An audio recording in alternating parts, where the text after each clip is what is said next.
It is never easy to make decisions for an aging loved one. The National Alzheimer's Association says nearly half of people living in nursing homes and residential care facilities here in the U.S. have been diagnosed with Alzheimer's or one of the hundreds of other types of dementia. Naturally, more of these facilities are offering memory care and trying to cater to this growing population. But KXAN investigator Avery Travis found that only makes it harder for families to know the level of care and the specific facilities their loved one needs. This was just a little cartoon that she did. All over Sharon Butler's home, I think it's probably faded through the years. there are pieces of her mom. She made them, and sentimental. When Sharon was 25 years old, her mom had a stroke while working on this painting. She never quite put the detail into that she would have. A stroke that altered her mind and her daughter's life. It was extremely traumatic. After the stroke, Sharon's mom was diagnosed with vascular dementia and later developed Alzheimer's disease. She had to trade her original art for simpler crafts and paint-by-number kits. Her safety was an issue because she couldn't let her in the kitchen to do anything.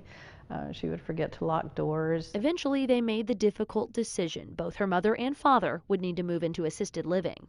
Over the years, Sharon and her husband had to find a home for his mom, who was diagnosed with Alzheimer's as well, and then a home for Sharon's aunt. It's always difficult. The decision becomes even more difficult because individuals with Alzheimer's do require specialized care. Advocates with the Alzheimer's Association explained these residents and patients are dealing with more than just forgetfulness that can come with aging. And ultimately, your brain stops telling your body to breathe and your heart to beat. And so it's really just a totally different set of services and care that's required. The state of Texas does offer an Alzheimer's certification for facilities that meet additional safety, design, staffing, and training qualifications.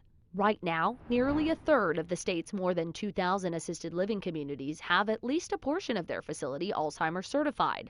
For skilled nursing facilities, though, it's less common, with only 34 homes in Texas certified.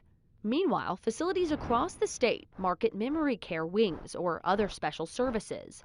We found at least a dozen assisted living facilities with no certification that feature memory care in their name. And it could just mean that they have locked facilities.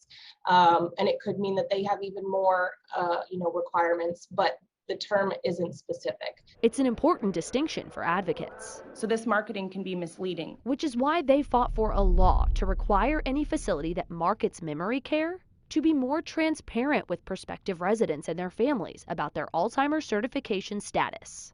Prior to this bill, it's really just a line item that a family member, hopefully, luckily, would catch as they're going through the vast amount of paperwork that is required of, putting a loved one in a facility. And so this will just be an explicit paper on whether they're certified and what that means. And so ultimately what this is just going to change is how we hold facilities accountable.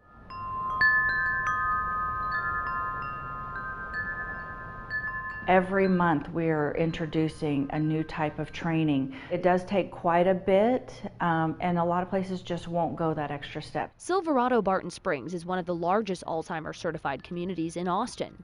Its leadership says it can be frustrating to explain why that certification differentiates it from other facilities marketing memory care. The general public is still confused about the terminology, so hopefully with the new bills that are coming out, that it will help educate the public. And the bill passed with bipartisan support, soon to become law.